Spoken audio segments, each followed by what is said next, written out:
The Abraham Accord signed by the UAE and Israel, a new landmark in the relationship between the two nations, also paved the new path for UAE and Israel, two nations which did not look each other in the eye till now, and this has had far-reaching ramifications. Both the countries have since been working to establish links and normalize relations.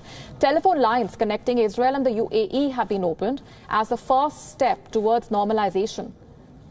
In another key step, the UAE has now scrapped an economic boycott against Israel.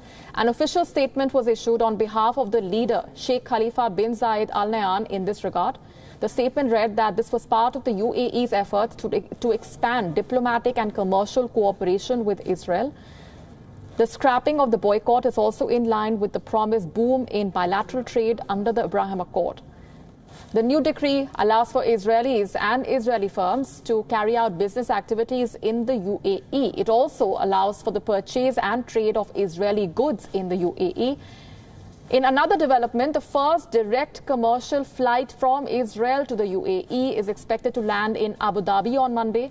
The flight, operated by Israel's state carrier El Al, will be carrying US President Donald Trump's senior advisor Jared Kushner on what is being called the UAE mission.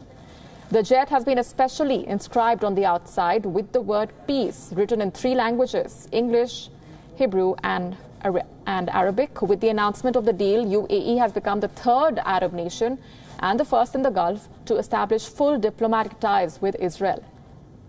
While Israeli Prime Minister Benjamin Netanyahu has projected it as a major victory, Palestinian groups have slammed the deal. They have termed it as an act of betrayal and a stab in the back by the UAE, and also said that it ignores the rights of the Palestinian people.